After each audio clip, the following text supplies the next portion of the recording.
music to the noise, yeah, the mess we make. Machine Pun Kelly get caught in the fake. Facts and logic with a twist of jest. Strip it down to truth, yeah, forget the rest. Humor propose the lies right out of the park. Look beyond the shadows, protect the dark. Sparks of laughter fire up the night, bringing clarity where they blur the fight. Cut through the chaos, yeah, the tangled lies. Team Fun Kelly with the sand clear eyes. Truths and jokes gonna rock this show. Step into light where the real facts glow.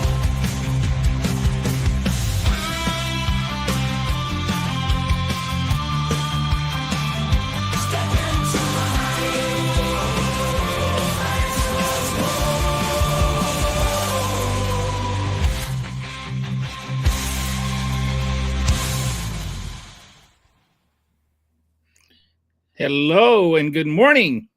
Good morning, everybody. Sorry, I think I need to turn up my volume. So, how you doing, Nehan?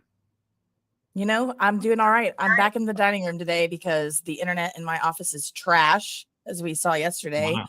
Wow. But I did order some mesh routers, so tomorrow or Thursday latest, I'll be back at my nice comfy chair and desk. So, did you hear about the guy that got in a car accident and lost his entire left side? No, tell me about it. He's all right now. Gotta start with a good joke. Yeah, we all need that right now. I feel like we do need to have the occasional pun to make this the pun show. Otherwise, it's just not living up to its name. Absolutely. Yeah. So, I mean, generally speaking, we need a good laugh, just, with everything going on. So speaking of good laughs, that is a great segue into what we're talking about today, which is just all the general stupidity that's going on. And so what happened is, on January 31st, I made this joke about Donald Trump wondering what kind of idiot came up with the current trade deal with Mexico and Canada. And like I had a fake quote where he's like, what kind of idiot came up with this? Yeah. And a lot of people believed it was an actual quote, and I had to explain, no, this is parody. And then yesterday, when he's, pointing out what a great job he's done in fixing them, he said, who comes up with these things? Who knows? Yeah. You did, you senile. Yeah, you did. That's the thing too. The other day he's talking about the programs with the pilots and the flight traffic controllers, and that was literally a program that he started, and he's bashing it, and he's like, this was bad, and it's like, you really understand that you implemented that, right? Mm-hmm. That was something that you did. He has memory loss, I think, when it comes to a lot of things where he's the one who made the mess. Yeah. But it's just easier to blame it on somebody else. This is like a big part of he just blames people, and then so we'll get into all of this, but with the Mexico border.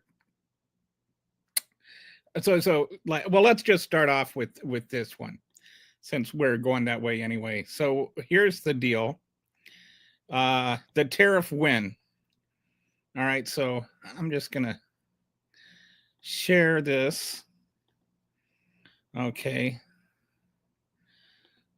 And progress on the situation at the southern border. So it goes, on February 1st, 2025, I determined that the failure of Mexico to arrest, seize, detain, or otherwise intercept Mexican drug trafficking organizations, other drug and human traffickers, criminals at large,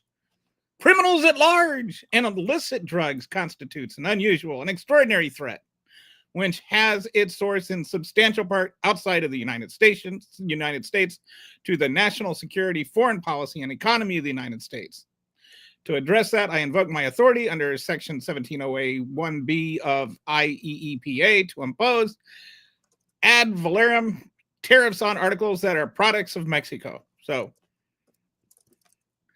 then Section 2, pursuant to Section 3 of my executive order on February 1st, 2025, titled Imposing Duties to Address the Situation at Our Southern Border, I have determined that the government of Mexico has taken immediate steps to alleviate the illegal migration and illicit drug crisis through cooperative efforts.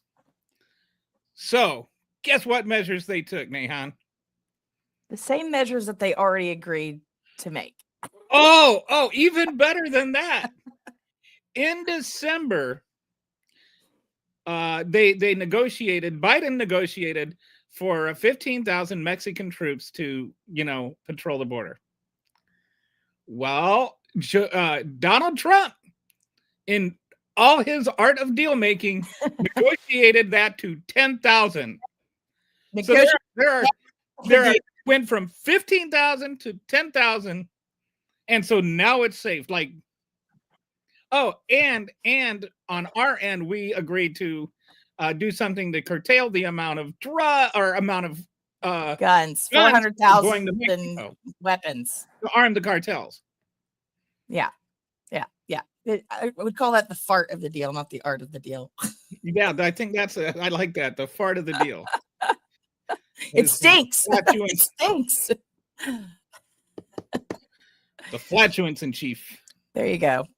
So, but no, I mean, I think it's ridiculous. Again, like who did not let him know that this was already a thing? How was he not informed that he literally did nothing in addition? He got us less than what he wanted or what we had initially signed up for in the first place. Right. It seems like I'm certain that the Canadians and Mexican legislators knew what was happening. They just didn't bother saying anything. They didn't bother saying, oh, by the way, we already agreed to that. They're like, no, of course, yes. Just to appease him, right? Just to appease him, make him think like he's getting something. But here's the messed up part about that is that he is going to run on that with the people that are supporting him and say, look what I did. Look at this amazing thing I did. And they're going to buy that. They're going to buy it because that's what he's saying. And they buy everything that comes out of his mouth. So, as much as we find it as funny and we know what reality is, that is just going to continue them to say, look what he's doing. Look what he's doing. His voters they're like running victory laps around it. Promises made, promises kept. How much better this deal is than the old deal that Biden signed. I think they must think that Biden signed the USMCA thing, or the whole thing is just so. It's like a stupid house where there's stupid bricks that are all cobbled together with stupidity, and they just live inside their little stupid house or something. It's a shit hut. So anyway, so he's running victory laps around negotiating a worse deal than we had before, and which, by the way, was his own deal, right? Then so we're just today. Okay, so I wanted to mention just a little bit about what we're going to do today. We're going to go through some of the news stories that were out yesterday. It was such a big day in the news with just all kinds of crazy crap going on. So if you are listening and you would like to participate in some way, I already posted a link on the Twitter link. And now it's on the Facebook and YouTube links too. If you have some feelings on anything we're talking about, I can add up to 10 users at a time. So just click on that link and it should just allow you to come in. You can either share your camera or not share your camera. Just whatever you're watching on right now, whether it's YouTube or Facebook or Twitter, then make sure you once you're on here, close out that window, because otherwise we'll be getting some really bad echo stuff. So anyway, we invite you to come join us. Please do. And with that, we'll oh, and I also wanted to mention, if you are watching on Twitter or Facebook, but especially if you're watching on Twitter, if you could come over to the YouTube link and watch there. And the reason for that is we are trying to get to we're trying to get to our numbers, hit our numbers. Hit the number. There's like a specific, you need to get to 3,000 hours of view time before you can get monetized on Twitter. And right now I'm at 2,960. So, you know, like every little bit helps kind of thing. If you can join us on YouTube instead of Twitter, then that's fine. If you can't, hey, you know, there are greater problems in the world. Very true. Oh, whoops. Okay, so I just went to go post that. So that's why you got that little echo there. And that's why you close your tab if you come on here. Oh, look. Oh, hi. We have a viewer from Dawn, a sad face. I didn't know you could do that. I didn't we just either. started broadcasting to Facebook the other day, and we have our first viewer from Facebook. So that's kind of cool. All right. So with that, we're just going to start going through some of the news stories that were there yesterday. And I had a lot to say on this on social media yesterday, but Nehan, what are your thoughts on shutting down the USAID thing? Oh, it's utter chaos. It's unconstitutional. You know, first of all, I would say, okay, hold on. Let's start at the top here. The fact that Elon Musk has his 19 to 25 tech bro interns coming in and accessing all Americans, having access to PPI for millions of Americans is concerning, as Elon might post on Twitter. Concerning. The fact that they are not allowing the employees of the department to come in to work is concerning. The fact that they're trying to take over the department when it is Congress who is getting control of that department and who decides the funding for that department is concerning. And the propaganda about what USAID actually does is concerning.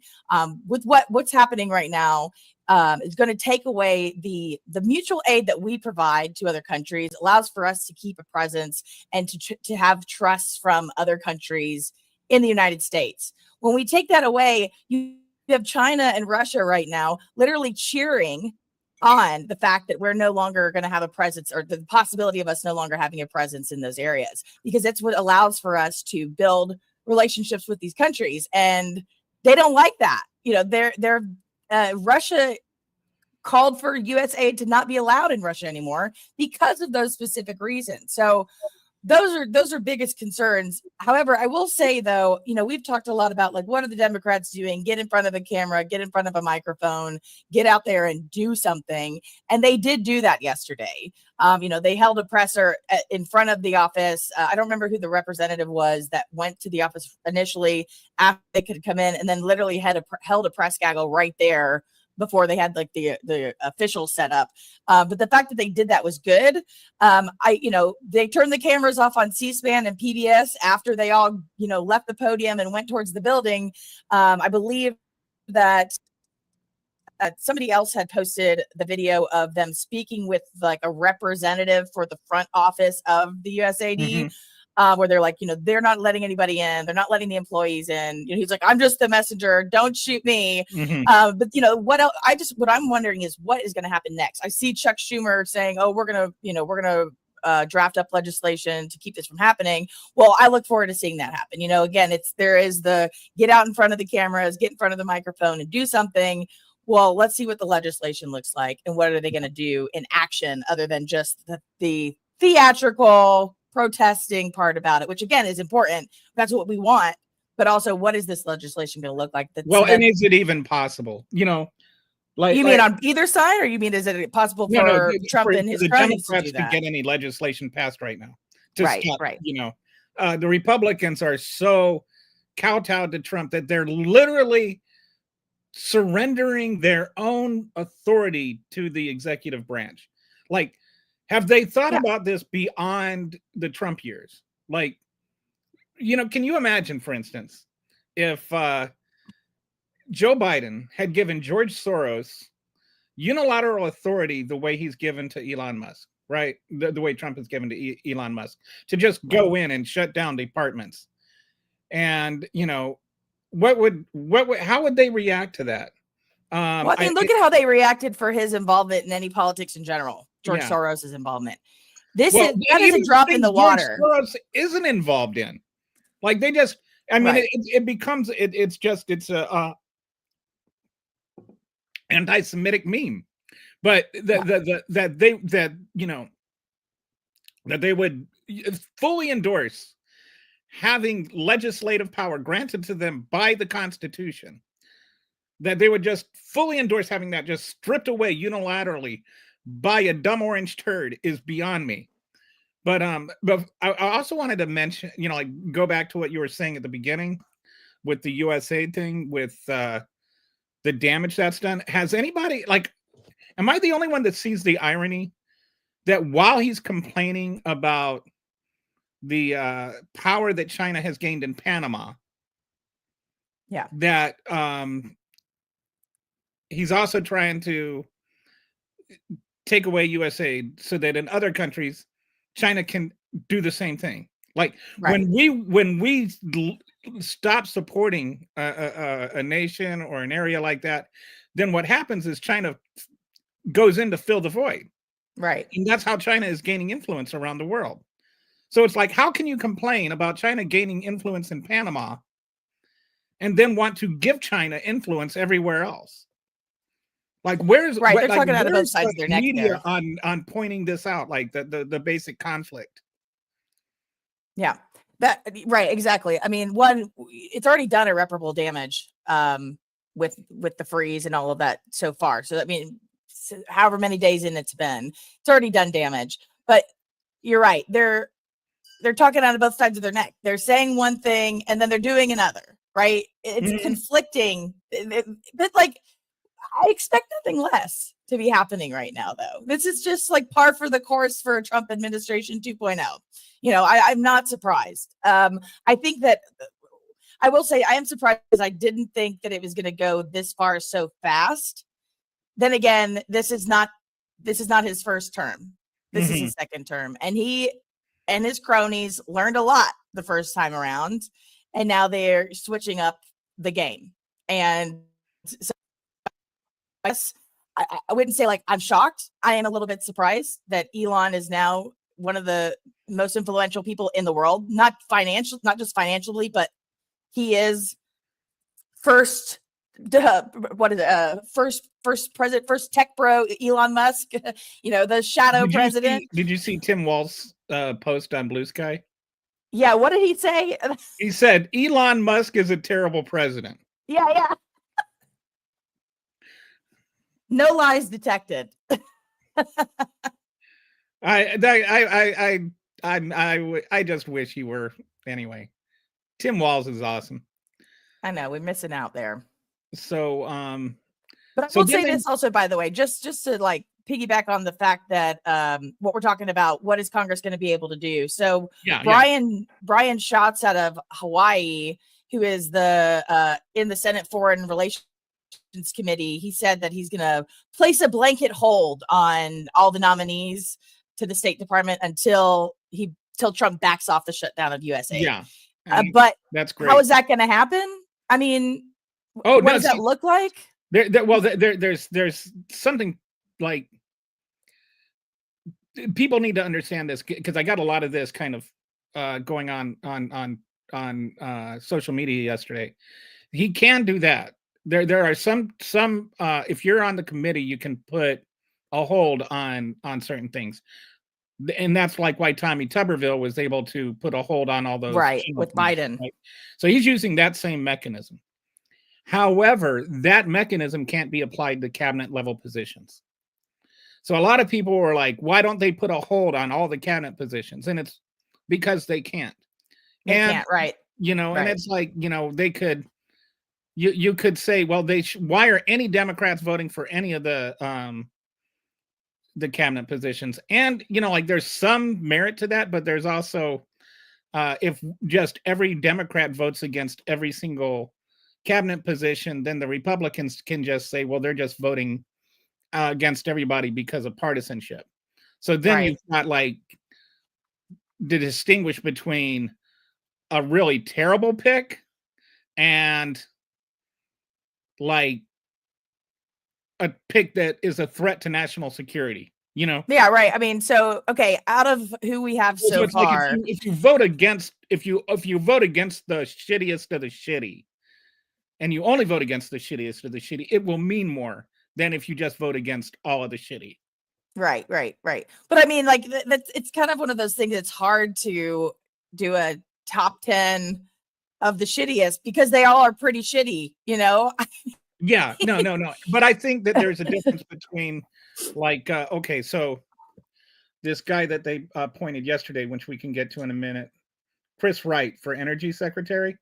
I think he's a shitty pick, but I don't think he's a threat to national security. At least he's not a Tulsi Gabbard. He's not a Cash Patel. He's not. So there's like, he is not the antithesis of what he's supposed to be doing in every single aspect and way. Like Tulsi Gabbard and RFK Jr. to me are like on a different level of and Cash Patel. Like those three are on a different level of shitty because Cash Patel is like an actual criminal, and criminals should not be running the FBI. Tulsi Gabbard is an actual threat to national security.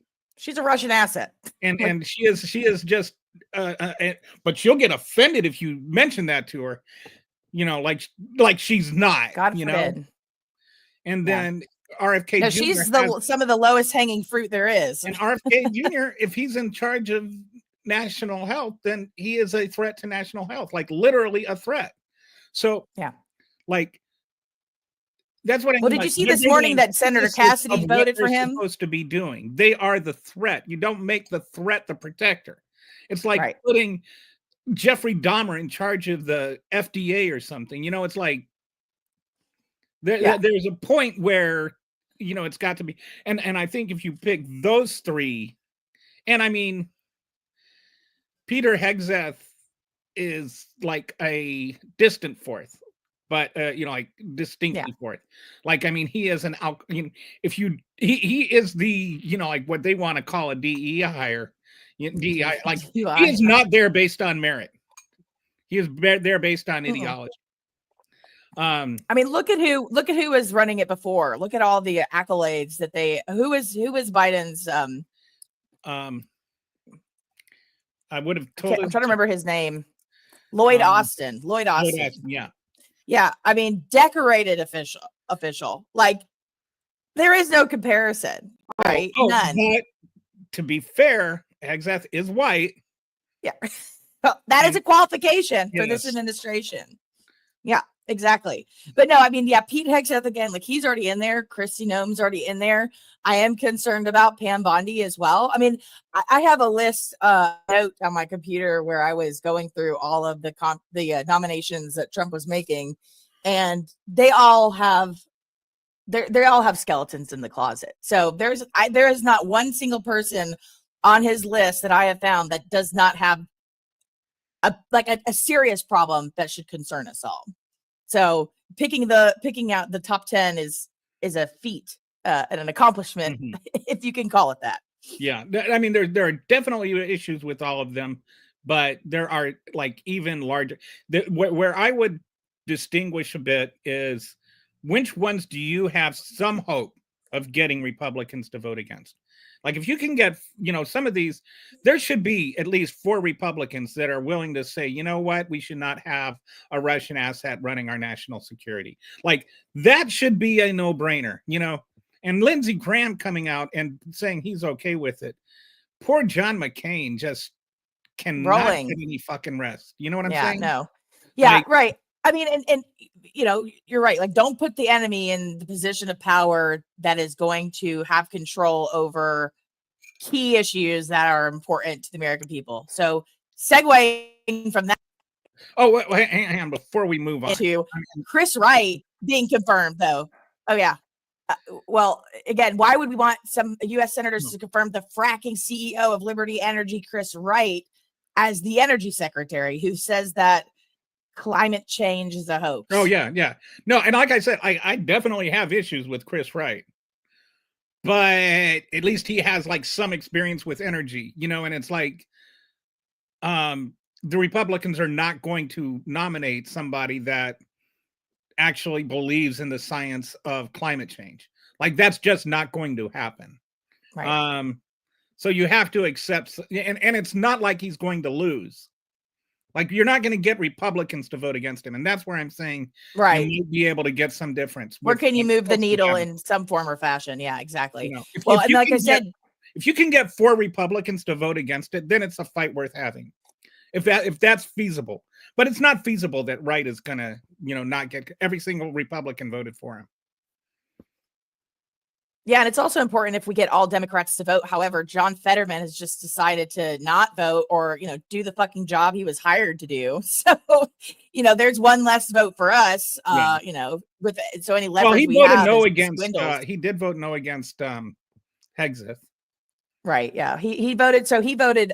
He did a non-vote on Pam Bondi proceeding to a vote, and he did a non-vote on Russell Vought to move forward in the proceedings. And Russell Vought it. Well, and that's also that guy's terrifying to me. That guy is top 5 for me. I mean, he might be the worst, the most dangerous pick of all, because he wants to just annul the power of Congress. Yeah. He just wants. I mean, to he's the author. He's a contributing author, main character in Project 2025 in the Heritage Foundation. Like that is, as we all can see now, that is what the intention is to be implemented, right? By this administration. This whole thing that Donald Trump didn't know anything about. It's like not even been 3 weeks, and he's already, trying to implement half of it. Yeah, and so. I got a checklist. So like back to the larger issue of what can the Democrats do? Because there was a lot of conversation going on about this. And I think there were a lot of people that were, like saying, well, the Democrats should arrest. Why aren't they arresting anybody? And it's like, well, by what authority can they arrest anybody? So I think it's fair to say that the Democrats need to do more, but I think it's also needs to be reasonable. I don't want to rush. I don't want us to run into do this and then tell them to do something that if the Republicans had done, you can't tell them to do things that are illegal or that are unconstitutional or that they can't do, like pass legislation. Well, how are they going to do that with the minority? Block cabinet votes. You can't block cabinet votes. You can't filibuster them. It's in the Constitution how you get those approved. So there, like it says, like a majority of the Senate in the Constitution. There's no procedure by which they can block cabinet positions. And I think that people need to, while I understand the anger, I think people need to rein that anger in with reason. And so there were some things. I like Adam Kissinger's idea, which maybe taking a page from an ex-Republican playbook is not a bad idea. It's like he knows the inside. He said that they should just go in and go in and demand that they see these kids, these IT kids. Go there. Tell them to stop. Tell them to stop and what say, they're doing. and then make Trump arrest senators, U.S. senators for protecting. Just go in there. Do it. What are you so afraid of? What is, you're gonna get arrested? Okay, you're gonna get released. It's gonna be in the press. It's gonna be a huge deal. just do it. Do it. You What's better stopping get- them from be doing forced to that? back down, because who's gonna, are you gonna go arrest? You gonna go arrest Bernie Sanders? I wish they would.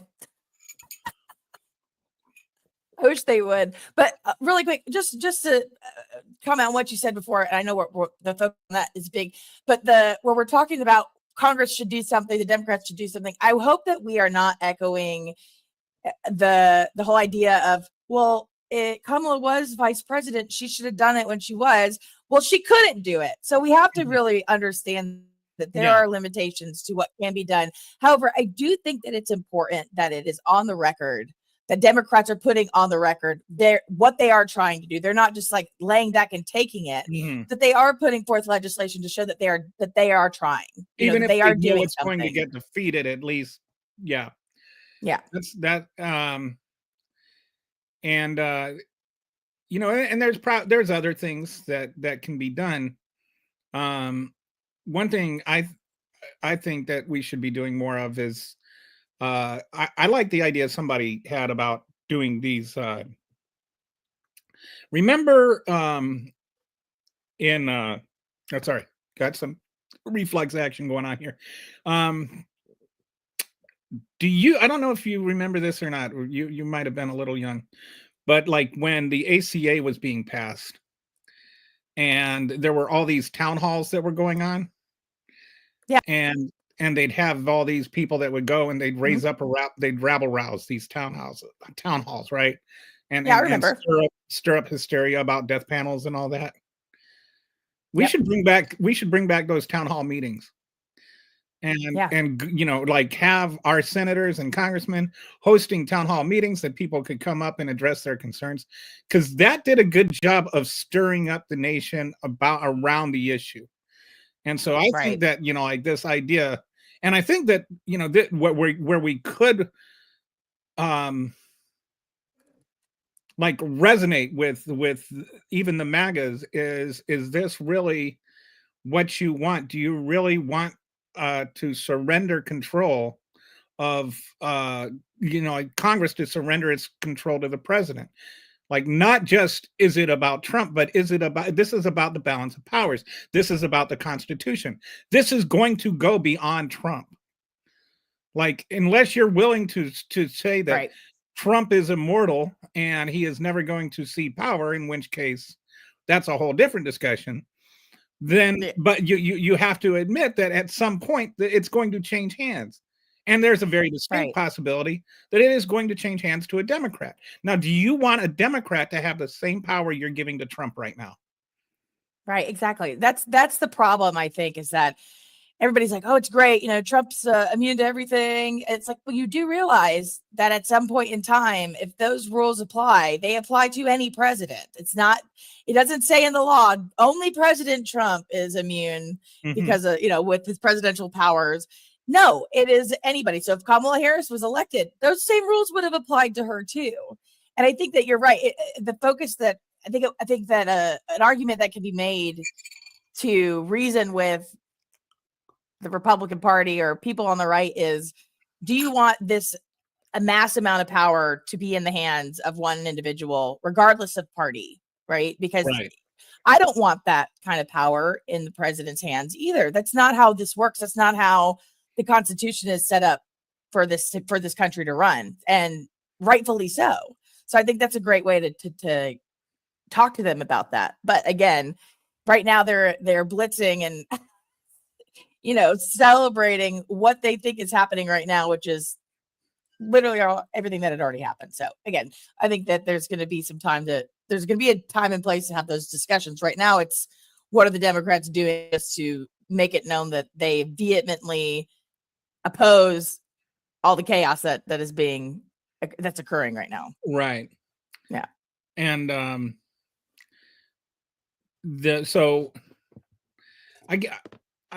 think we do need to like demand that our congressmen do more, but I think we need to like be specific. Like, don't just call your congressman and say do something. Call your congressman and say do this, and I think that'll be a lot more effective. I think just general yelling is not all that productive. And like sometimes it's about being productive, not just about being loud. Yeah, you could do a lot without saying a word too,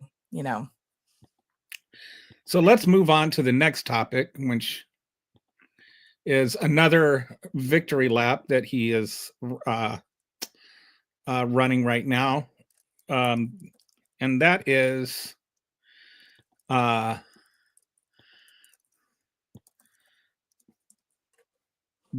some hospitals pause gender affirming care to evaluate Trump's executive order. Trump's order signed Tuesday is a part of a push to reverse Biden administration policies meant to protect transgender people and their care. And one thing I found that I found interesting about his order, and like in the news, it says Denver in Colorado has stopped providing gender affirming care surgeries for people under age 19. And then, like it'll talk about, it goes on and it talks about for those under 19 years old. And then it refers to like adolescents and minors and stuff after that.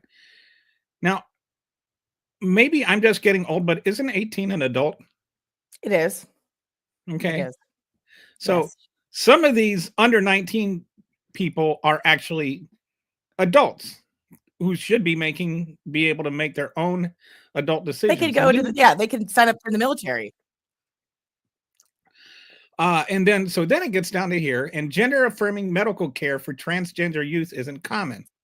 A new study shows that fewer than 1 in 1,000 U.S. adolescents with commercial insurance receive puberty blockers or hormones during a recent 5-year period, and the bulk of gender affirming surgeries are not performed on youth.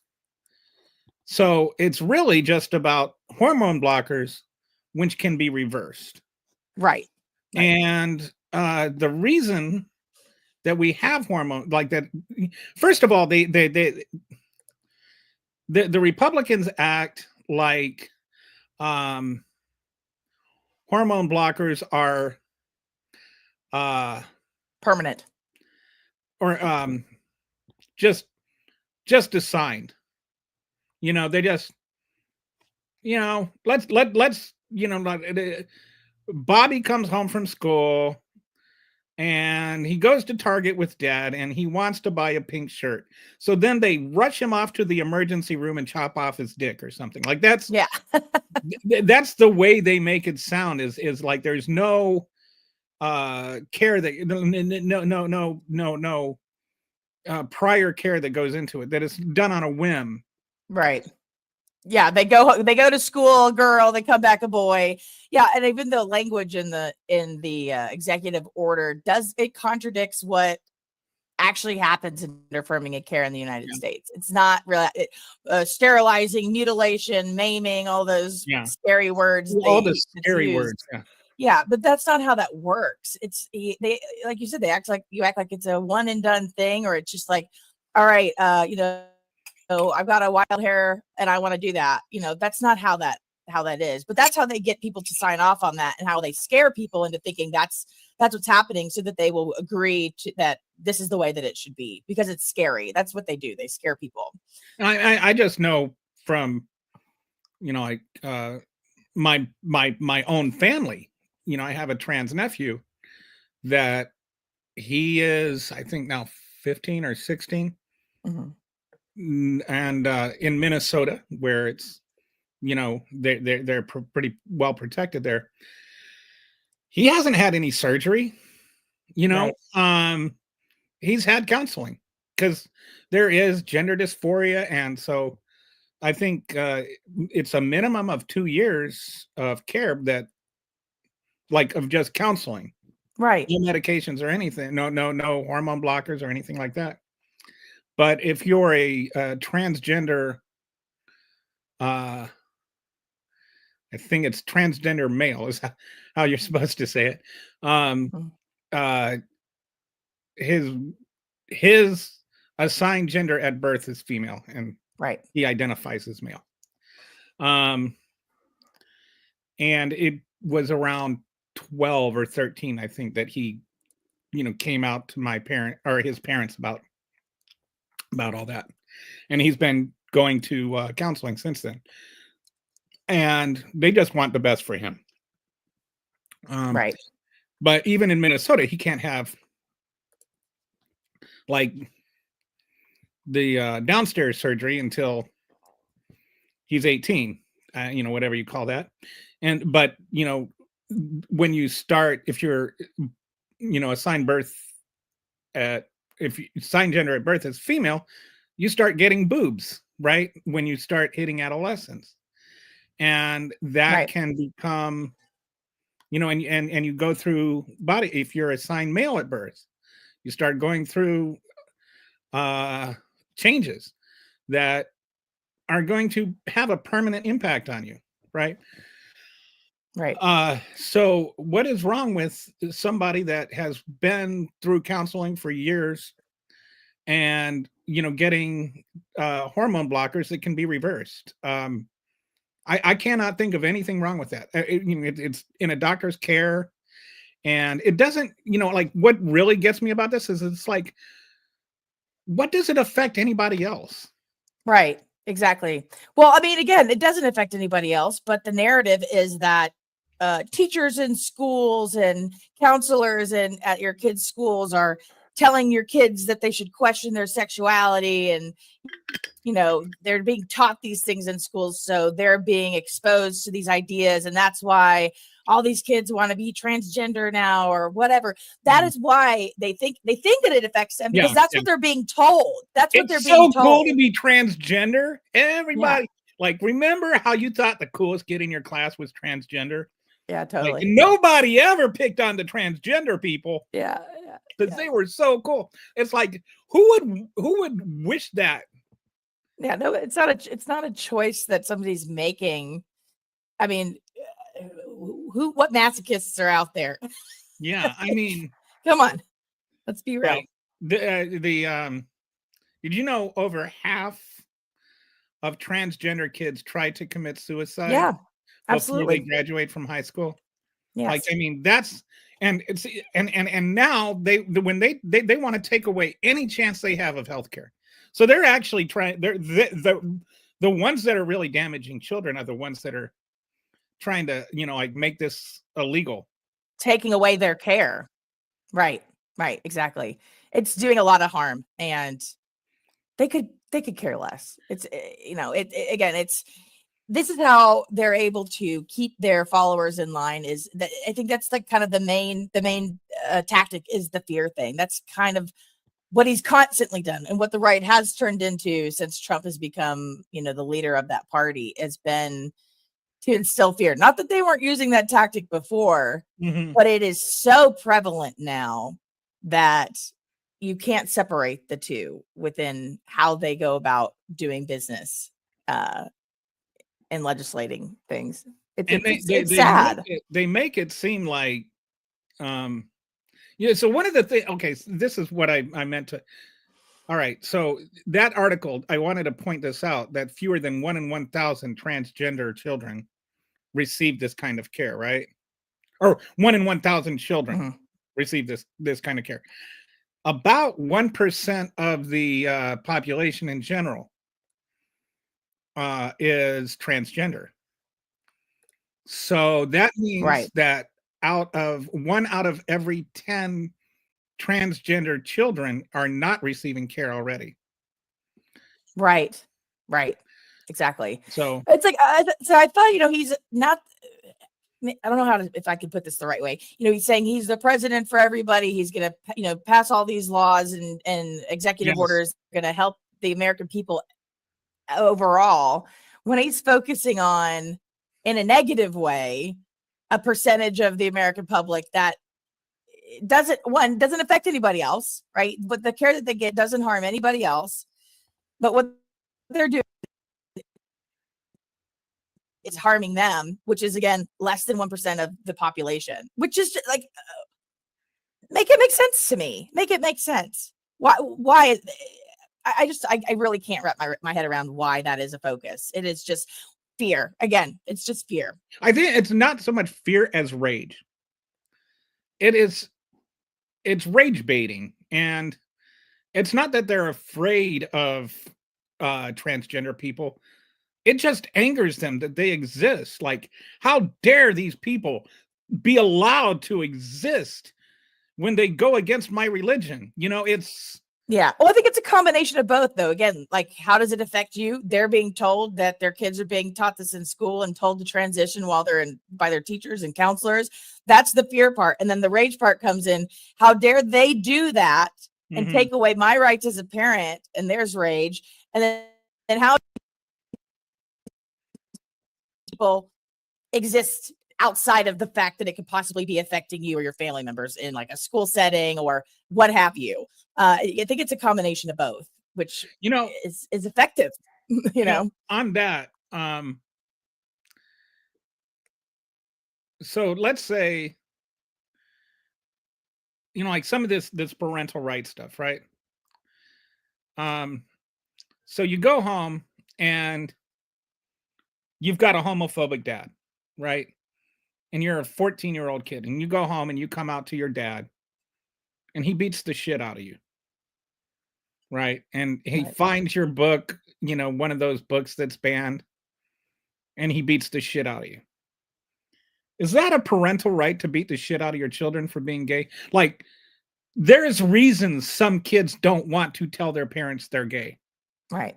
And there's a reason they're putting children in harm's way. Talk to their teachers instead of it, instead of their parents, because there are abusive parents in this world, and there are parents that are abusive because their children are gay. There are parents that will send their children to these, what do they call those camps? Scare the gay away, the conversion camps. Yeah. Conversion. Yeah. Like, and those are abusive. You know what they do in some of those camps? And because this boggles my mind, like they're supposed to be these Christians. Well, I know quite a bit of what they do, but what's the specific? The specific thing I'm thinking of is they make them masturbate to straight porn.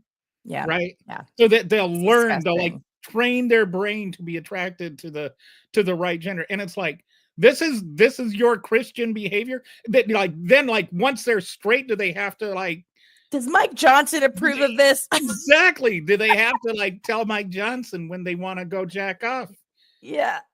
And by the way, anybody who doesn't know about what happens at these camps and how detrimental it is to the mental and physical health of these children, there's plenty of documentaries out there that you can watch where they expose the tactics and the practices at these places, and it's horrifying. It's horrifying what they do.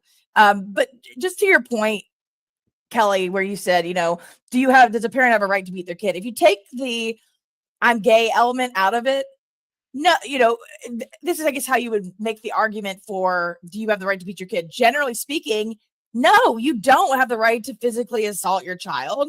So regardless if they're gay or not, that doesn't change that, right? So it shouldn't matter. And, you would think that most parents in their right mind would say, I would hope that if my daughter's friend was getting beat by her parents, that she was able to find somebody at the school or another friend's parent to be like, hey, I'm getting abused at home. I would hope that most parents would agree that that's a good thing for them to be able to do, is confide in another safe person, and whether that be at school, or what have you. That the fact that you add the element of them being having the homosexuality element to it shouldn't make a difference, right? Right. So just want to remind everybody, if you are watching, there is a StreamYard link on YouTube and Facebook. I think on all three of the sites we're streaming to, there's this https StreamYard.com link. If you want to pipe in, we'd love to have you on the show. Just click on that link, and hopefully somebody will do it just so I know it's working. But yeah, we'll have to figure out how. I think in theory it's supposed to work, but I haven't had anybody try it yet. So allegedly we have about 419 listeners right now. So if any of you feel bold, go ahead. I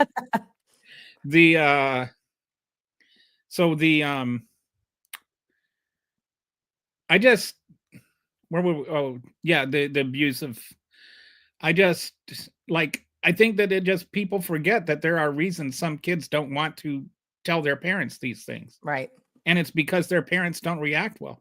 I have a friend who uh just wasn't a Christian, and he was raised in this Christian home, and they were like these super devout ones, and he kind of saw the hypocrisy, and he was abused because of that, which really Yeah. had a way of convincing people that convincing him that they were right.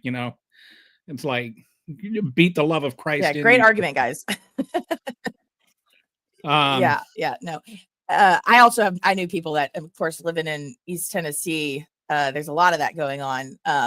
But just to kind of like relate to that, can you imagine, your parents are super big Trump supporters. You see the rhetoric that he and his people talk about. Your parents are like, yeah, we agree to that. Ban the books. Do you think that you would feel comfortable being like, hey, mom and dad, I'm gay? Absolutely fucking not. Like, there's no way. I mean, so yeah, it makes sense that they're, like I said, they're confiding in other trustworthy adults that aren't going to send them to a camp if they tell them that. And or that's why, just that is the reality of why they reach out to other trustworthy individuals in environments that they find themselves in, which is school most of the time. all right. So let's go on to the next story, Yeah. which And but is before we do, I do want to say kudos to Attorney General Letitia James in New York, where she sent a letter to healthcare providers telling them that they have to continue providing gender affirming care, because if they do not, that it will be breaking state laws if they stop providing that care. So kudos, just shout out to her I hadn't for, heard that. That's great. yes. She warned them. She Oh, said, if you do stop providing that care, you could be breaking state laws. You have to comply with New York law and provide that care. that's awesome. Yeah. That also another thing in New York is they're going to make it take longer to replace Elise Stefanik's uh, seat. Yeah. They're delaying that and then that will make it make the Republican majority in Congress even smaller, or in the House even smaller. So Love that's to hear it. Love to like hear it. you don't want. I'm assuming you don't watch MMA, right, Nathan? And no. I mean, if you're talking about the Nazi fighter Oh that no, nothing to do with that. This is in NMMA. They talk about dirty fighting, like needs to make the fight dirty, and it doesn't yeah, mean that they're fighting illegally. What it means is like you especially if the other fighter is better than you just make the fight ugly. You kind of be try scrappy. and get them up against the cage, and you just try and ugly up the fight. Right. It's you're not sitting there trying to grapple with him, or you're not trying to like get and punch with him, but you're just taking away his advantage of being a superior fighter by trying to make the fight ugly. And that's when I say dirty fighting, like the Democrats need to fight dirty. That's what I mean. And I think that's what this is. It's fighting within the rules, but it's Right. taking away the advantage the Republicans have, which I really would like to see more of that from them. So Yeah. kudos to I want to see our legislative body on the Democratic side fight scrappy. Be some scrappy fighters. Oh, so Jams on the governor of Oklahoma announced yesterday the creation of Doge OK. Well, all that isn't like Oklahoma like exclusively governed by the Republicans for like the last ever. like You're right. when is the last time Democrats had any power in Oklahoma? So if they're like if they're like going through and they're finding all this, waste in government spending in Oklahoma, who's responsible for that? I mean, it's like they're just such, I say that Donald Trump is the Overton window. And like that just mean like what I mean by that the Overton window is for Yeah, those right. who don't know. It's What's the acceptable? the acceptable range of politics. Right. And nowadays, just Donald Trump is the Overton window. Okay, and then we got It's crazy Clash to 2 me. here saying liberals, when Gaza stops getting $50 million for condoms, how would they keep killing all these Jews if they get STDs during the rapes? Yeah. Okay, Well, hold on. I got to make a comment on that because there is some conflicting stories about this $50 million for condoms in Gaza when one, there is no reporting, there is no documentation that Gaza got $50 million worth of condoms. Secondly, there is a Mozambique Gaza that did get funding for reproductive health care assistance, but it didn't say anything about $50 million worth of condoms. And which to me would not be surprising if Trump confused one Gaza for another Gaza, because that just sounds like some shit that he would do. However, this argument is just so stupid to me. This is what I mean. I showed that comment specifically because I was just saying Trump is the Overton window. Whatever Trump says, these morons, these absolute idiots, will just regurgitate as though it is God's gospel. They are morons. You're an idiot, Clash 2.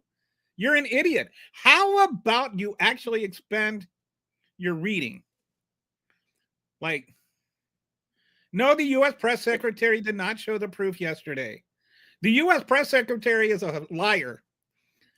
So you're talking about, when she was out there talking about the fact that look at what Doge is exposed for, all this money going towards this, that, and the other. No, first of all, she didn't even say anything about this specific topic that you're talking about. Secondly, the Gaza condom thing, they say, so the USAID, they procure condoms for around 5 cents a piece, right? $50 million worth of condoms is 1 billion condoms, okay? What's going on here is not 1 billion condoms for Gaza. These are people that are looking at these documents and these spreadsheets, and they don't know what the fuck they're looking at. This is ridiculous. They're eating the cats and dogs shit, okay? Yeah. This is this nonsensical bullshit that just keeps churning in and out of the mouths of idiots, okay? Like, do your research. Don't just take what, especially this moronic press secretary is saying. I'm sorry, but tell me that she said this, that, and the other about what Doge exposed, but she can't tell you whether Elon Musk or his new tech bro interns have a security clearance, have passed a background check, have taken an oath to the Constitution that they will follow it. That's what I'm more concerned about. Other than 1 billion condoms to Gaza. Give me a break. Give me a break. Okay. And so he says, yes, and you know what the real data is as someone with no access to it. Got it. And actually, this is what I think is funny about this whole thing, that they're like talking about transparency and all this stuff. Actually, yes, we do have access to it. Every single dime the government spends is public record. So yes, I have access to it. And it's available online. You can go and look up exactly how every single dime the U.S. government spends, Clash. Yeah, it's the Congressional Research Service publishes reports. Every single dime is accounted for. Now, what is not accounted for and what is not being publicly known is what's going on with Elon Musk and all of this, hoodoo whatever around the this invasion into our personal information. Like, that is the stuff that is not transparent. It is well known. It is, and when you say things like yes, and you don't, with no access to it, got it. It only shows me that you don't care enough about how our money is spent to have ever even found out if it's there. If you don't know the information is there, that only shows me your lack of curiosity about it. So, yeah.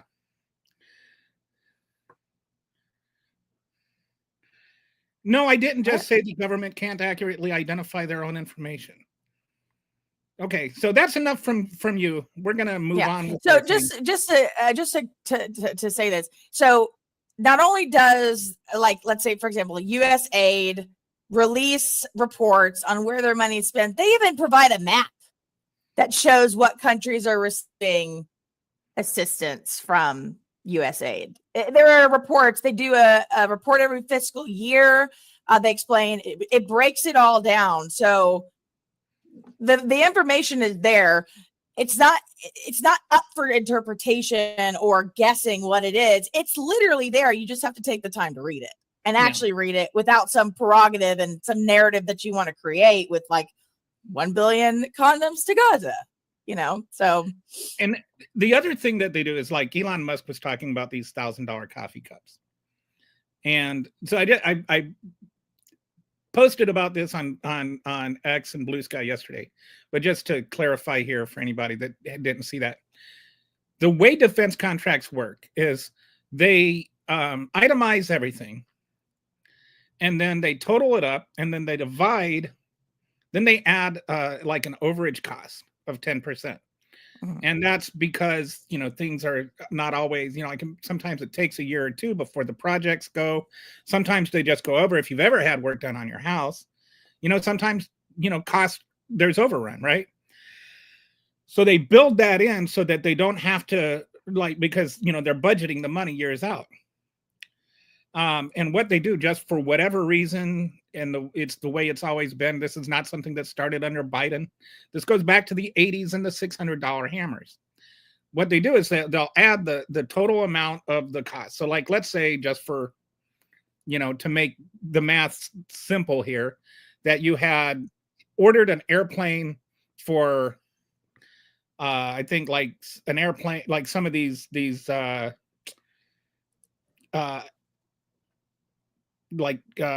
cargo planes are like $640 million, right? Right. So you order the $640 million plane from Boeing, and then you put 100 coffee cups on it to, like, you're just stocking it for in-flight stuff.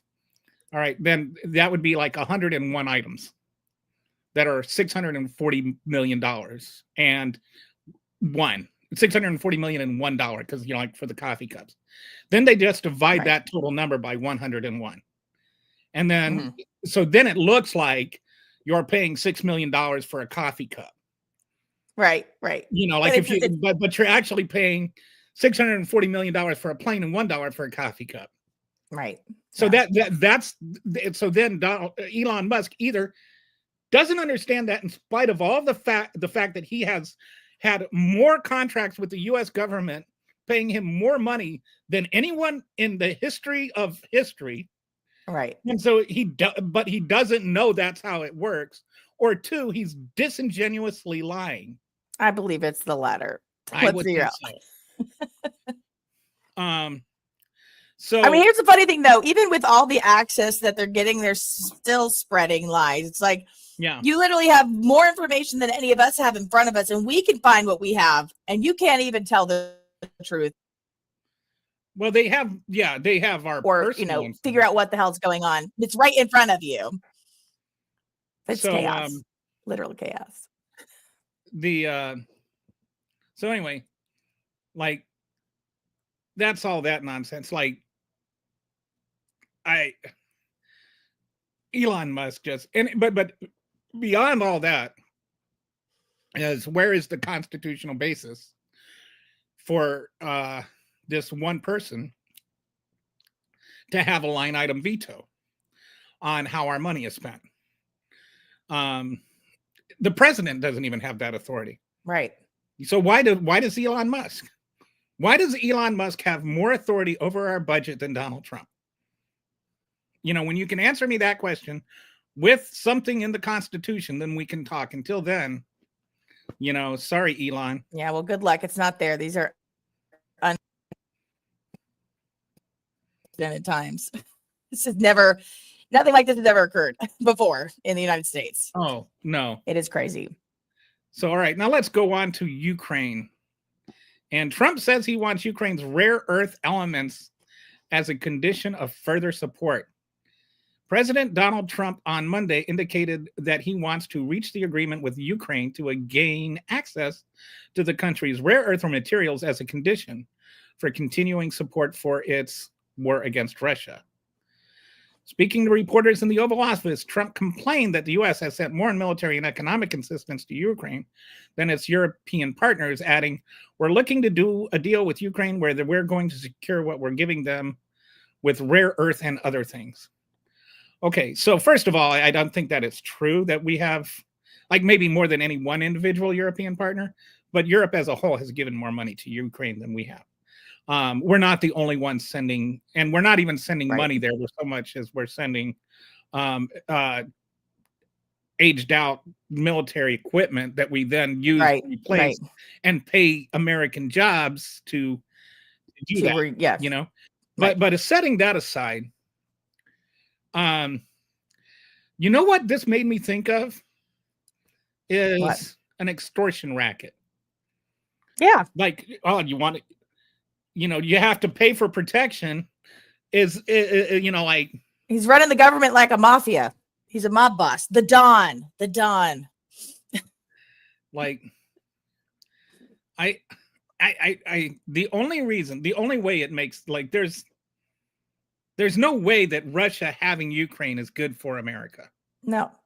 And the only reason that I can, like, there's no way that it is in American interest to hand over Ukraine to Russia. It's only in Russia's interest. So why are Republicans advocating for Russian interests? I don't know. I mean, I'm sure there's a number of reasons depending on which Republicans we're talking about, right? But is it beneficial to the American people? Absolutely not. Yeah, well, to me, it's pretty, because Donald Trump is a Russian asset, and Donald Trump is the Overton window. So Republicans are getting in line with Donald Trump, who is getting in line with Vladimir Putin. Yeah. And this by the way, I just find it so funny that you know, they're always like, we don't want to put boots on the ground in the Ukraine. We don't want to do any of that, but we definitely want to put boots on the ground and threaten Greenland and Panama to take over that. When what's more beneficial would be if we needed to put boots on the ground in Ukraine to secure Ukraine from being taken over by Russia, would be more beneficial for us, not getting the Panama Canal or taking over Greenland, right? Make that make sense. And also this whole, I want to have security of rare earth. Okay. Back when Hurricane Helene hit East Tennessee and Western North Carolina, there were some right-wing conspiracy theorists that were talking about how the government wanted to take over certain areas in Western North Carolina because of lithium and other rare materials that are in the area. And it's like, I'm super opposed to that, right? They're like, this is why, they're controlling the weather and they want to take over these lithium mines. Like the weather, like that. I mean, like there's like, how do you even believe that? Yeah. Apparently Biden forgot to turn off the weather machines when he left office, and all these blizzards and stuff kept happening. But no, like, so it's okay if we do it to other people, but we don't want them to do it. We don't want people to do it to us. Okay, cool. Got it. That makes a lot of sense. Sure. But yeah, we want the rare materials. Same thing with Greenland, though. And you don't want to know why. It's because he's got all of his tech bros talking to him about, they've got all the materials that we are going to need, to do any electronics or EV batteries, all that stuff. They're telling them this in his ears, like, hey, you know where we can get that? And then he's like, all right, let's get Greenland. Let's get, this stuff from the Ukraine, or God, I don't know what's in Gaza, but I feel like Gaza is Jared's future beachfront property. That's what. Right. I'm saying I don't know if there's any rare materials there, but I wouldn't be surprised if his comments on making that beachfront property has something to do with what else is available over there. So back to Ukraine. I wanted to point this out from the article too. Ukrainian President Volodymyr Zelensky told the Associated Press on Saturday that any negotiations between the U.S. and Russia, but without his country, were unacceptable. They may have their own relations, but talking about Ukraine without us, it is dangerous for everyone. Mhm. Is this dumb shit actually trying to have a negotiation with Russia without Ukraine? I mean, I wouldn't be surprised. He said he was going to end the Russian-Ukraine war 24 hours after being elected president. Did that happen? No. No, Maybe no. he thought he had Russia and Vladimir Putin wrapped around his finger so tightly that he could do it. But I think that he fails to realize that it's the other way around. That Putin's the one that wears rings, not Trump. He wears the ring of Trump on his finger. So no, it is dangerous what he's doing there. I mean, there's an ulterior motive when working with Russia, and Trump fails to realize that Putin is not his friend. And that's dangerous for us, and that's dangerous for Ukraine. But yeah, protect the rare earth. Cool. Do that. So let's go to the next story. This shit boils my blood.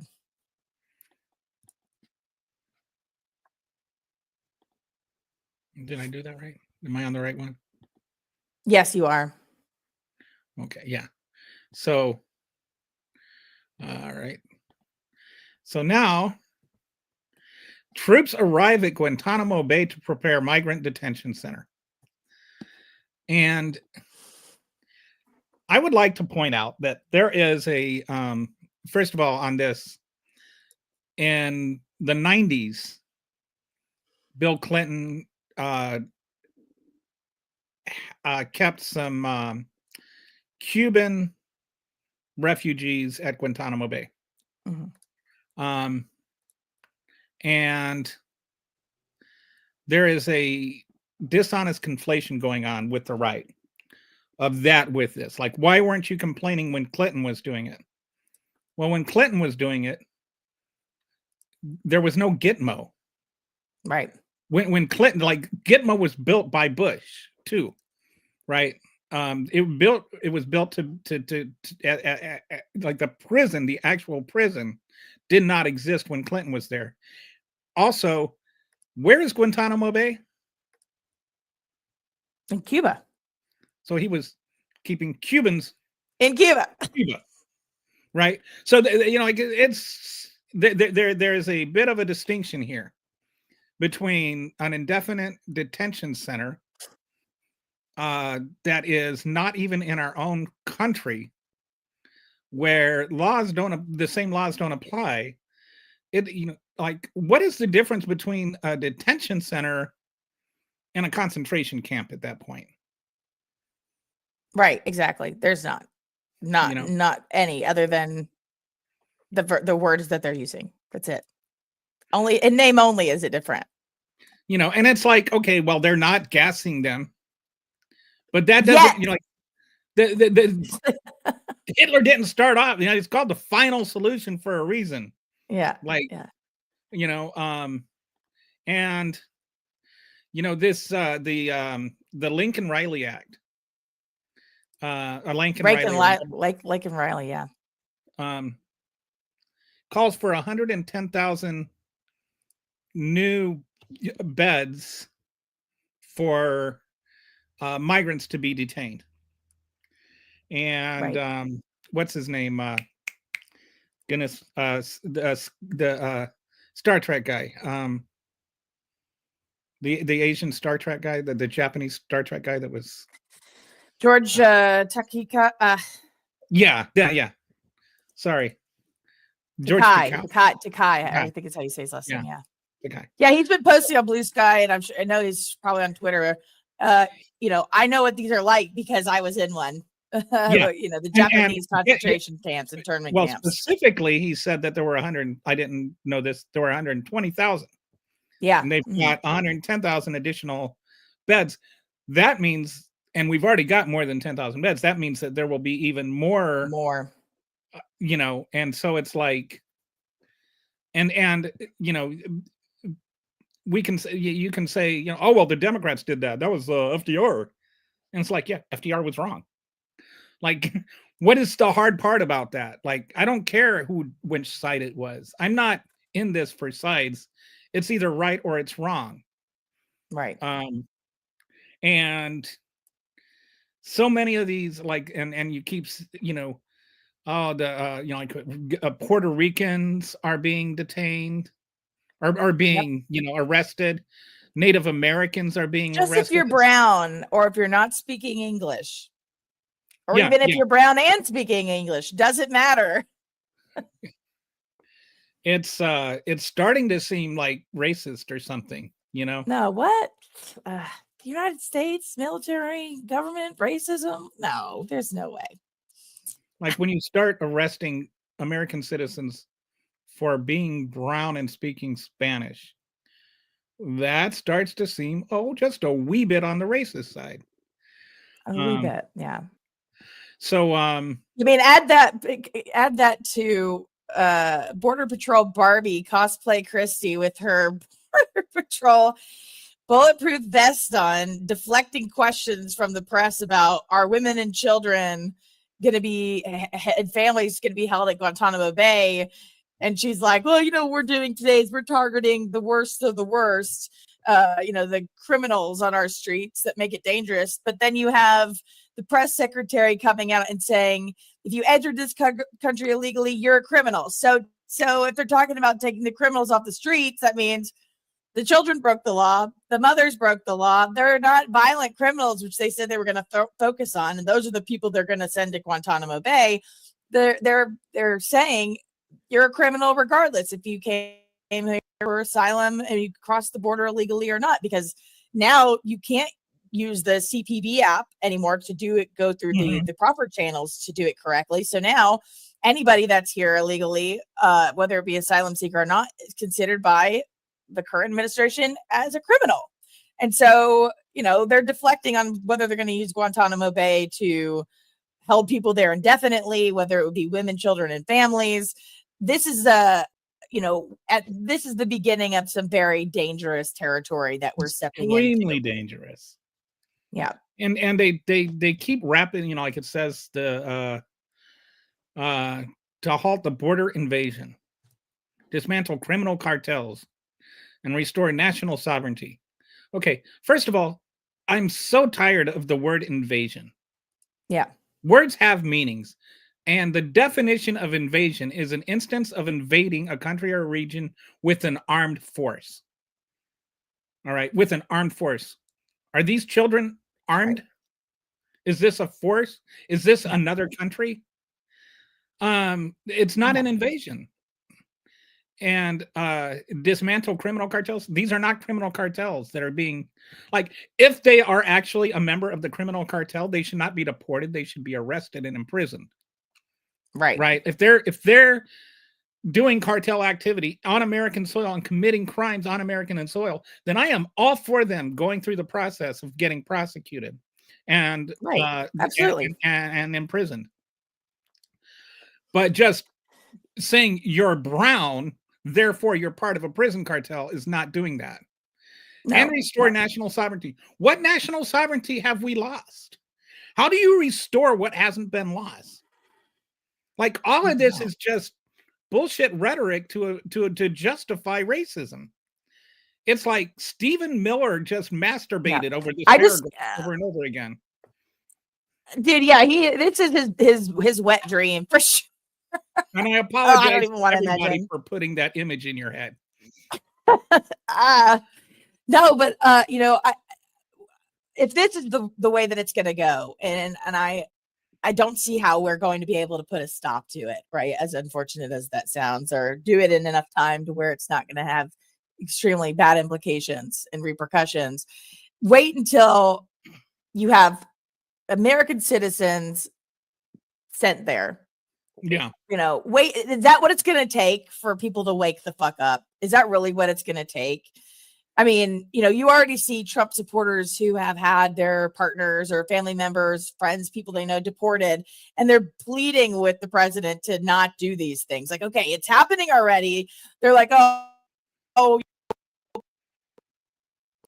is President Trump to do that? Some guy, his fiance or wife had gotten deported.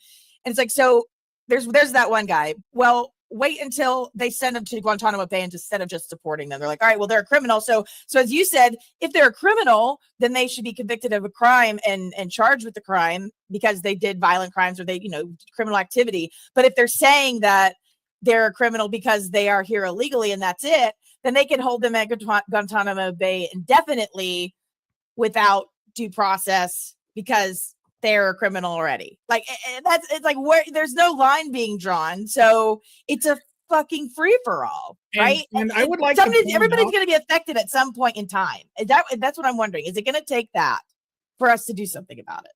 Where's the uproar? Just for for those that don't know, crossing the border illegally is a misdemeanor. Yeah. It is not a felony. It is not an imprisonable offense by itself.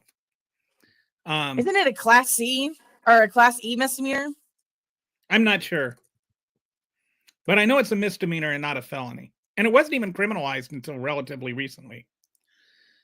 And, just for the record, the founding fathers were for actual open borders. And we haven't had open borders. Like for the first 100 years of our country, we had open borders, like literally. All anybody had to do was to cross the border. We didn't have a border patrol. We didn't have a process where you could just ride over and you ride your horse over Mexican border and back. It was just right. It was a free for all.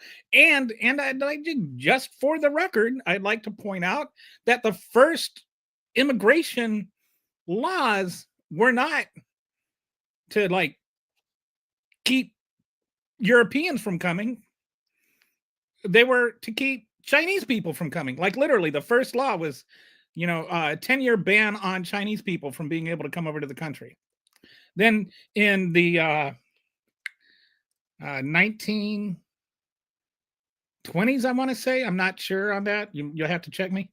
But then when we passed more laws, again, it was not against Europeans coming. It was against brown people from coming. 1922 is the Cable Act. That was the anti-Asian immigration policies. Yeah. So the and you hear people say, well, why don't they come over like my parents did or my ancestors did? Well, they are coming over like your ancestors did. The difference between your ancestors and the way that they're coming over is what is legal, not the way they came over. Right.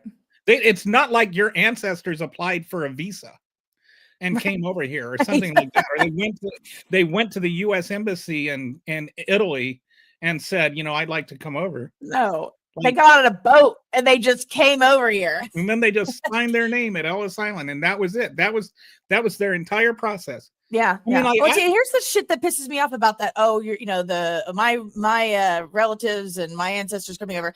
You understand? Marco Rubio's parents were refugee migrants that came over here, and he was born here to parents that were not citizens, right? And he's over. I posted about it on Blue Sky a week or so ago, and I was like, "Is there an Uncle Tom version, a Spanish version of Uncle Jose?" Because he is literally doing the bidding again of Trump and his administration against people that are literally mirroring what his family did and how he was able to citizen in this country. Make it make sense to me. Make it make sense, please. I can't make sense of that. You want it to make even less sense? Donald Trump is the daughter, or is the son of an immigrant. His mom was an immigrant, right? He was married to not one, but two different immigrants. Elon Musk is an immigrant. Yep. Ted Cruz is an immigrant.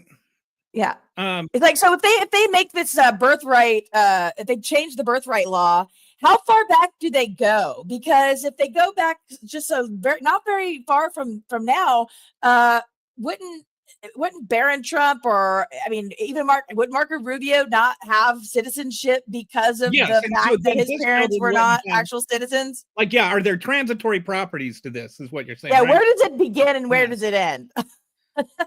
Is it just does it start when the executive order was signed or not? Because I don't think that it would. I feel like the intent is not to start it when he came to office. So if that's the case, what, who is exempt from that? I'm curious to see how this pans out. Of course, there have been judges that have, struck it down, or there's lawsuits, of course, happening right now. So, everything is getting, locked up in the courts. But, I don't know, how long is that going to go on for? I'm curious to see what the final result on that is. However, I digress. Oh, Let's talk about some more shit that they're doing wrong. Shutting down the Department of Education. yes. Good God Almighty. Sorry, let's go to this one. How did you know that I was opening up that right when you? I know things. So, first of all, this just. The You Trump go first, because administration is finalizing plans to dismantle the education department through an executive order that would build on the president's campaign promise to hammer the long-time conservative target. The order, which President Donald Trump is expected to sign sometime this month, according to the White House official, was expected to lay out a two-part strategy for shuttering the agency, according to people familiar with the plans and granted anonymity to discuss them. So where does the president get this authority? I mean, he doesn't. And it's like, so if you go and you read this whole article from Politico, it never asks that question. And this is one of the things that's really been annoying me with the media coverage of it. With the media coverage of some of these things is they do not ask like very basic questions. Like, where do you get this is a cabinet established by Congress. It cannot be just unestablished by executive order. You can't do that. That is just illegal. Yeah, on his own, he cannot shutter the department. However, I will say this, though, just as a quip. The fact that he nominated Linda McMahon from WWE to be the head of the education secretary makes me kind of want to shut down the Department of Education. Like, I mean, I almost feel like the intention of that pick was to show, make it an incompetent department and run it into the ground. They can say, oh, look, it's so bad, let's get rid of it. And that's what I think the intent was. But you're right. He cannot do that. He would need congressional approval to get rid of the department. But he would also probably need a supermajority to do that, which is 60 out of 100 senators. Yes. And so, but Euler Greg here wants to know, without the Department of Education, how will the indoctrination of students be conducted to create new Democrats? Exactly. So I'm glad that Euler Greg is ready to acknowledge that if people actually are educated, they are Democrats. That, actually learning things and like history and, that kind of thing. Actually, if you actually are informed, you're a Democrat. I appreciate you accepting that, Euler Greg. Cheers to you. Yes, cheers. Cheers back to you. So also, just something to note on this. So last year, I think that's why they hate the Department of Education so much. Is because educated individuals tend to give a shit about other people. I mean, and it's like, so I live in Texas, and like here, you're not allowed to learn, and it's. You're not allowed to say the word slavery until 8th grade. What? Like you can't teach 5th graders in 5th grade American history that there were slaves. So they use words like, what was the one? Indentured servants, or no, not indentured servants. It was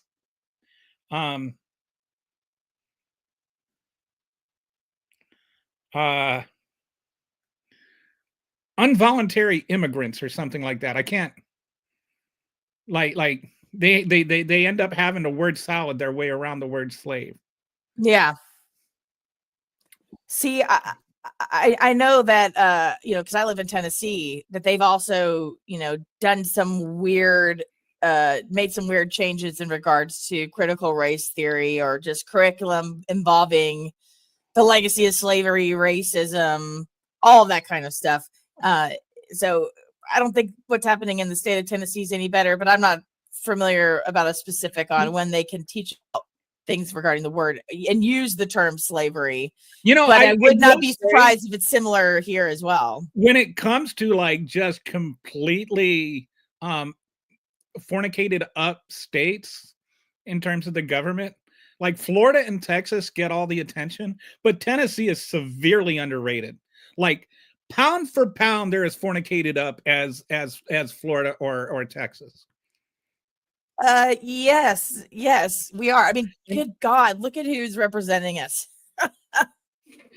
Marsha Blackburn is a terrifying white lady who thinks the higher her hair is, the closer she is to God. Okay. Terrifying. I call her Senator Wheathead. Because she looks like wheat. She's got a Wheatie right up there. Pour some milk on her. She is, yeah. It's like between. I wonder who would win a fight between her hair and Ted Cruz's beard. Which animal is scarier? Oh God, that's a hard one. It depends on the where the event's being hosted. Sit in the home state or not. Control of the language is a fundamental component of a 1984 type conversion of education into propaganda. Who was president in 1984? Like, and what does that even mean? What is the propaganda? What is the fundamental component type? So like the word slavery. Well, Ronald Reagan was the president in 1984, but how I read that, I'm thinking he's referring in general to the 1984. Oh, the book 1984. Right. I love it when conservatives quote like George Orwell as though he would be on their side. But I'm not quite sure what the propaganda is here. I guess the word slavery, calling slavery is propaganda. I can't tell if he's being. Are you? If it's he. Are you being facetious, Euler Greg, or are you being like? Like, and he's. No, are you like? I don't think so. I think that he is being snarky in a good way. I mean, that's how I read it. As like the New Democrats was a joke, and he's not saying it in a negative way. Okay. That's how I read it. I agree there should be diversity of opinion in the education system, which is why there is. Yeah, but I'm sorry, there is no diversity in opinion. There's no opinion about whether or not there was slavery or not. Sorry, that's not. There's no opinions there. Opinion. Yeah, I didn't think so. Here's the thing: there is opinion, and there is fact, and then there is logic. Okay, now, opinion is based on logic. It is so. Okay, good. All right. Yeah, that's what I thought too. Okay. So yeah, sorry. I'm still stewing over. Class 2 up there, so sorry if I misinterpreted that. But I agree there should be diversity of opinion, but the conservatives, they want to have opinions that aren't based on facts. And you're right. And I don't have. Well, they want to have opinions about facts. That's the thing. Yeah. They want to have an opinion about factual information when you can't. There's no opinion about facts. It's like saying I have an opinion about gravity. Okay, what? Okay, sure. Okay, that's fine. And like as I've said before, I'm a Christian, right? And I believe that the universe was created by God. I know some people don't agree with that, and that there are some. There are some valid logical reasons. And I went to, I had some friends. I used to live in Chicago, and I was invited to come and teach I'm not a creationist. Like, I don't believe in six-day creation or something like that. Because, but, there's some there are some legitimate reasons to believe that the universe was not like some kind of random accident, but was a divine design. We won't go into all the details. I just addressing your point about diversity of opinion is I had a couple of the science teachers invite me in to kind of teach the other side of things, which I believe like in a kind of guided evolution. And so I went in and taught those things. I just had like one day I did a little slideshow and just kind of made people think about the other side of things. And one of the parents of one of the children called in to complain that I was, that the teacher had allowed me to come in and speak on this. Indoctrinating. And so the principal told them that the whole point of education was to expose people to different points of view. And if their child, like, to teach their child to think about things and determine things for themselves. So, I think that based on that experience, like, there is a diversity of that, like, they do want a diversity of opinion in our public schools. What Republicans want is not a diversity of opinion. They actually are the ones that want an indoctrination. Right. Where if they are taught something that makes their children feel uncomfortable, that's bad. That's bad. To the diversity to them is bad. They want exclusively what they believe taught. Right. Yeah. Okay, so which is just who guards the guardians? Who determines what is factual? Well, facts determine what is factual. There's no like, facts are facts. Facts are true regardless of whether you believe them or not. They're like, it's not like, what is factual? Things that are based on evidence, proven to be true. There's a reality beyond what your opinion is. It is not a matter of opinion that we had slaves in our history. Like, that is not an opinion in any way, shape, or form. That is a fact.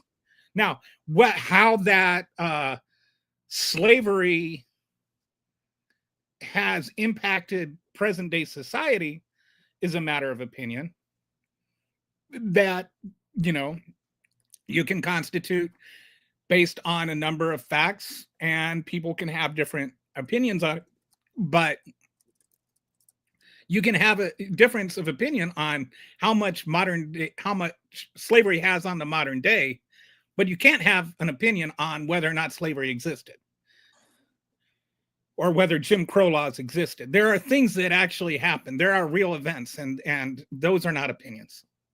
I mean, you could also have the wild opinion like Ron DeSantis does, that slaves benefited from slavery, or Representative Will Hurd out of Texas said that that it was which is shocking that the out of Texas said it was dehumanizing. It wasn't a jobs program like DeSantis tried to claim it was, which is just, I guess you could say that was an opinion, but based on what?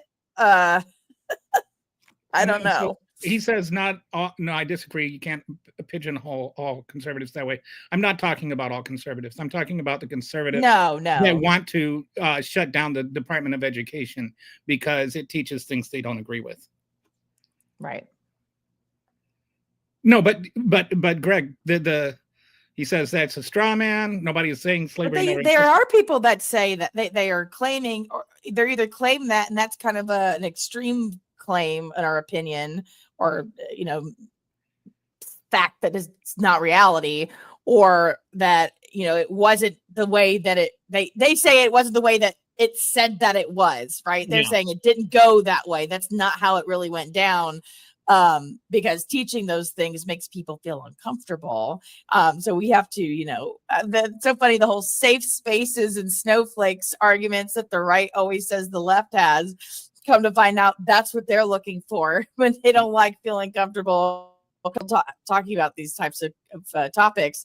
But no, Nobody's saying slavery never existed. That's not true, though. People do say that, though. And people and not teaching that slavery existed until you're in 8th grade is not that far off from saying slavery never existed. Like, I didn't lie to you, but I didn't tell you either. So, it didn't lie to you, but I wasn't, I didn't tell an outright lie, but I also kept the truth from you. And there are people nowadays, like, you don't want to talk about slavery. There are people that are Holocaust deniers that are in the Trump administration. Yep. That would be happy to say that you can't teach that the Holocaust existed because it's going to make the anti-Semites feel uncomfortable. Like, when you start getting into teaching history, you have to teach history. Right. Like, that's it. You can't, you shouldn't be, and I agree, you shouldn't be teaching opinions about history. Like, all you should be teaching is the events themselves, at least, until you get into at least the high school level, and then you can start talking about the ramifications of some of these events as, their brains are more developed. But you can't bury history.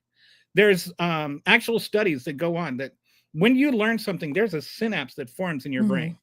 A neurologist, like a really top neurologist, actually was explaining this to me. And when you learn something, an actual synapse forms in your brain, and and what happens is as you grow older, that synapse grows, it gets longer, it gets stronger. And the first things you learn are the things that are the most entrenched. Right. The hardest opinions to change, or So what happens is when you teach things like the founding fathers were, like these perfect people, and you teach them as flawless.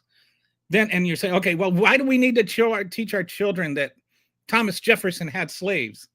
And it's, because when you try and make them out to be these immaculate people, then what happens is as they get older, it gets harder for them to question the humanity or the, of whether Thomas Jefferson had flaws. And so it gets harder to unroot. And so then you entrench these ideas into them. And that's what the Republicans want. I don't know if am I making sense or am I babbling? No, you're making sense. I just was laughing at this. Oh. I don't think you're alone there, Euler Greg. However, I don't think, K through 12 kids are able to do that. I think it's probably more beneficial to teach them the right things from the get-go than have to rewrite everything and reteach them actual history. Right. And the ones that are talking about destroying that we're talking about people that want to dismantle the Department of Education. So, like putting it in perspective, I am not talking about every conservative here or anything like that. I'm talking about people that are literally trying to manipulate the education system, like Moms for Liberty and people like that are gaining influence and traction, not only in education at the national level, but at the local level. So I get what you're saying about tiny groups of people and stuff, but that tiny group of people has an outsized amount of influence right now. Right. I mean, here's the thing, though. So I don't think a lot of people understand what would happen if the Department of Education, and what groups of people would be affected if the Department of Education was gotten rid of, essentially. One, they help oversee student loan programs and administer the Pell Grants to help low-income students attend universities. They also help fund programs that support students with disabilities and also students that live in poverty. And it also helps to enforce civil rights laws that prevent race and sex-based discrimination in federally funded schools. However, the right doesn't like that because that sounds like woke ideology to them. So not only do they want to get rid of the Department of Education, they also want the administrating of loans to be handled by the Department of Treasury instead of the Department of Education. And they want civil rights infractions to be handled by the Department of Justice domain instead of the Department of Education. Because what do they want to do? They want to expand this whole scam called school choice, which allows for parents to take the money out that would go, their taxes would go towards public schools to send them to private schools, which if you look at the facts about that, is the worst idea in the world. And I know all about this because in the state of Tennessee, we are passing bills for this. Okay. This has been a long, hard, dirty fight that we have had with the Republican Party in the state of Tennessee and with Governor Bill Lee, and the lies of about this scam and the dirty, nasty things that they have done in legislature to get this shit to pass. It is disgusting, and it doesn't benefit anybody other than the parents and the children that can already afford to go to private school. Go to private school. Those are the only people that this is benefiting. The money that you get from your taxes going towards federally funded schools is not enough money to send your kid to a private school. It's not going to do what these people are saying that it's going to do. They're lying to them. This is a lie that they're telling to benefit their supporters and donors that are looking to, take the money out of the federal government and have more control over what's being taught in schools and take out the wokeism of federally funded education system. It's garbage. And if you don't know about it, look it the fuck up, because it makes me so angry that it's happened already over here. So if your state's looking into doing a voucher system for school choice, however maybe they use a different term for it where you live, look that up. I am extremely opposed to it. And if you actually take the time to look at it and see what it actually means, you would be too, I would think. But yeah, that's the whole reason that they're trying to get, I think, one of the main prerogatives of getting rid of the Department of Education. They'll say, oh, well, Reagan wanted to do that back in the 80s.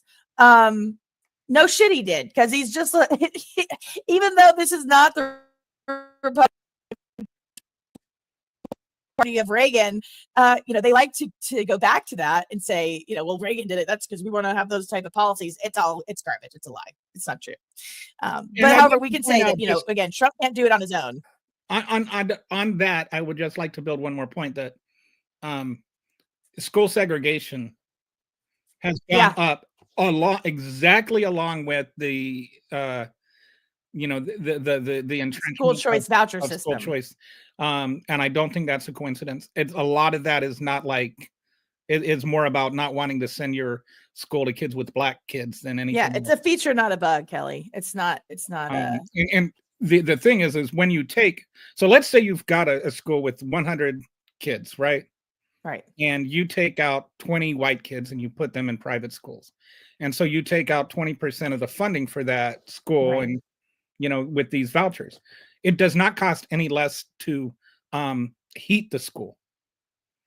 Like, it doesn't cost the costs of upkeeping that public school don't cost. It doesn't cost any less. It's not. It doesn't correlate exactly. It's like, so you have less money per student for those kids than you would. Like, you don't need 20% fewer teachers. You still have the same number of classrooms. So it's like, and you're already talking about schools that are primarily funded by local taxes, not by federal taxes, and the federal dollars actually go to supplement the poorest schools. And so, right, they're going to be affected. The poorer the community, the greater it would be affected by diminishing the Department of Education. So then what happens is you get to the college level. Now you have kids graduating from college, and they're going to have lower SAT scores because they had education that did not benefit them as much. And then you've got the people that are all DEI sensitive saying, oh, well, what happened to merit-based education? Merit-based acceptance, right? So because their SAT scores aren't as high. Right. And it's not because they're stupider, it's because they didn't have the same education. They didn't have SAT prep courses in high school. Right, because there was no funding for it. And this is how you get systemic racism, is you have a system that benefits one group of people over another, and then it just reinforces itself over time. It's cyclical. And that's why we need to have things that counter that cycle. Right. Yep. We do have $36 trillion in debt, and most of that was incurred under Republican presidents. And it's not going to collapse in less than a decade. But the $36 trillion in debt is something that people like to scream about for some reason whenever we're spending money on something they don't want to spend. Like, but when I don't know, like the 30s and honestly, $36 trillion in debt is not that bad. People way too much of the debt. We're not going to collapse. I don't know. We might collapse if Elon decides to put the dollar on the blockchain. oh, but you know what? If we cut, people think that if you cut funding, you cut the debt. But if you cut funding, you like, why do you do stimulus spending? Is to boost the economy, right? So if you take the inverse of that and you reduce spending, then you're going to reduce the economy. So you reduce the GDP. When you reduce the GDP, you reduce revenue, right? So you actually will cause the economy to contract, which will raise unemployment, and then it will also cause the debt to go up. Like the worst spike in our debt in recent history was in 2008 when we had the mortgage crisis hit, right? And we had this huge contraction, housing crash, and the reason that the debt went up was not because of a boost in spending, but because of a loss in revenue. Right? So we've got to look at both sides of that. When we want to talk about the debt, we also have to think about revenue. Right. I will claim I am not an economist, so and never will I say I am. I've got friends that are smarter than me in that regard, so I defer to them. Hey, Egolf Twitler, I know you from Twitter. How you doing, buddy?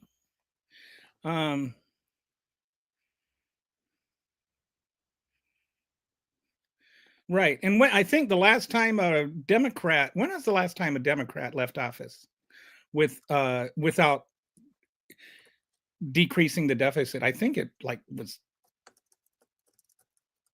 Truman or something. It's like historically Republicans raised the deficit and Democrats decrease it. And Bush, Reagan.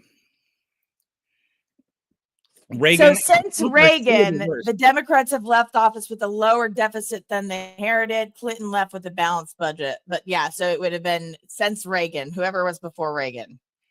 Carter, yeah. Yeah. And then I think with him it was anyway. Carter had some stuff that wasn't his fault. He inherited certain things. That's funny, right?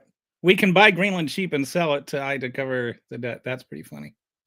It's like maybe that's what we should do. Get all that those precious minerals. Just go in rare earth. Protect the rare earth. Put it down as a down payment on our debt. I wonder if we could buy Greenland and swap it out for Ukraine, and then maybe do a trade deal where we buy Panama. See, I don't want to play that game of Risk. That's not the version I'm interested in. Maybe Canada will finally agree to become a state. Oh, good Lord. So here's my question, Kelly. So, I know we're going to wrap it up here shortly. This is just what's gone on since yesterday, right? I want to know based on what we know has happened yesterday. I'm sure you've already been reading the news, of course, this morning.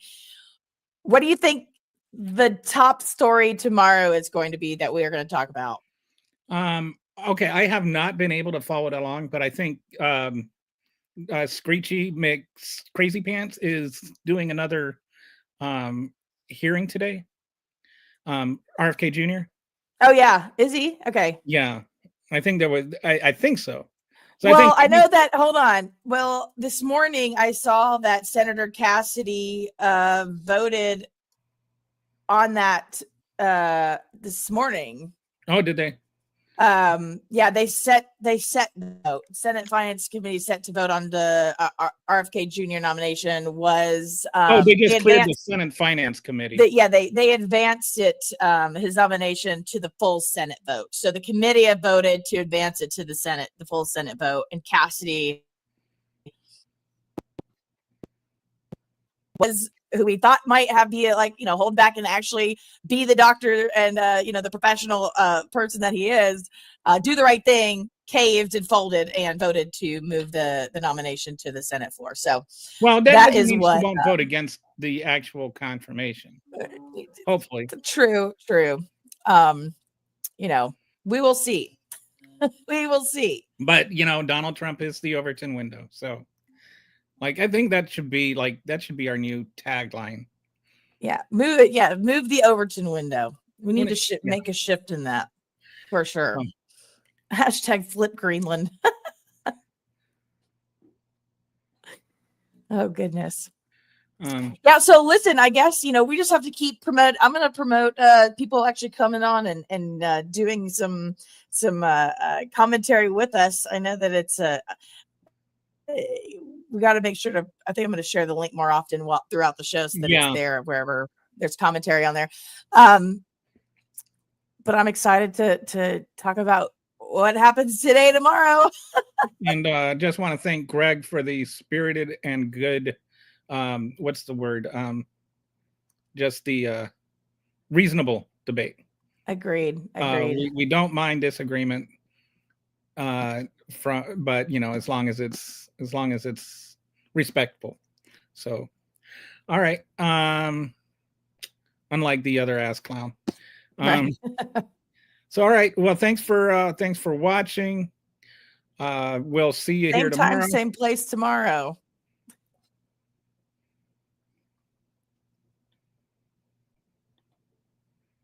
Yeah, exactly though.